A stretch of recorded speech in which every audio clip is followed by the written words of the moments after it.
Okay.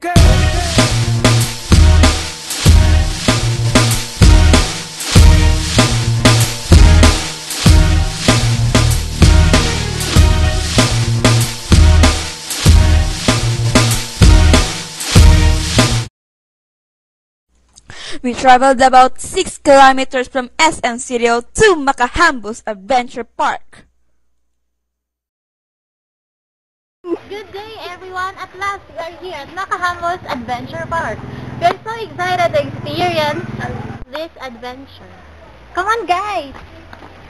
Hey everyone, we are here at Makahambus Adventure Park and we are here with Mr.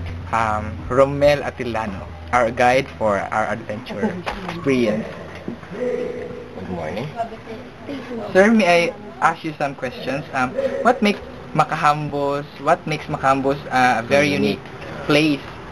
Now, Makahambus, we're talking about Cagayan de Oro.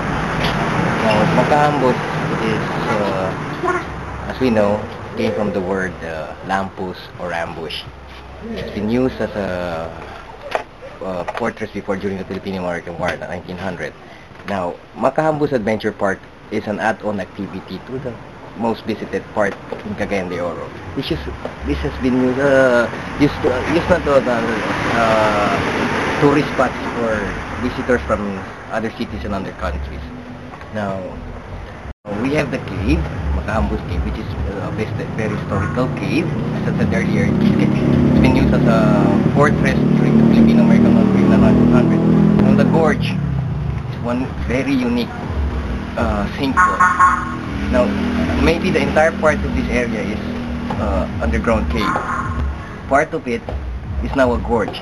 Maybe prehistoric time it caved in, giving us a big sinkhole or a gorge down there. Expecting people to see down is still parts of the caves open in the full tunnel itself. Since we have something like this, very natural. We have those opening there in the subterranean river. We used to have the stairs. Visitors from other countries can go down using the stairs. They can go down 160 steps and even take a dip down on the pool type, natural pool and everything like that. Everything is, others say it's like Jurassic Park. Now, again, when it comes to natural and ecotourism, this is our city is one of the best place to go. Kasi nasa city area lang siya eh. Within the city, this is just 15 kilometers from the city. And even 2 kilometers from the airport. Even from the airport, you can get to go. Even that's the same thing with going rafting.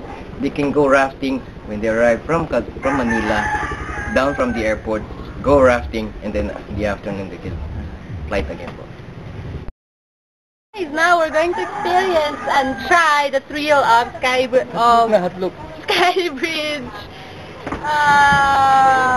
adventure. As we arrived there, we experienced everything under the sun, like the hang bridge and the zip line. That cost for only 300 pesos for regular and 150 pesos for students. And it's very affordable that everybody can experience the great challenge that we had experienced.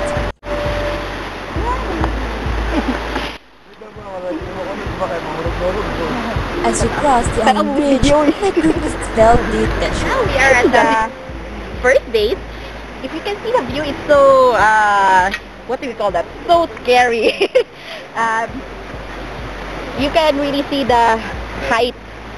Oh my god. Right now, our knees are shaking because of the extreme height that we just...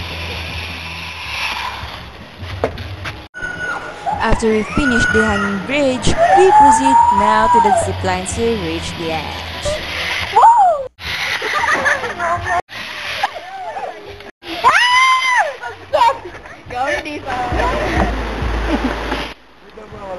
As we know and experience everything in Makahambus Adventure Park, we realize that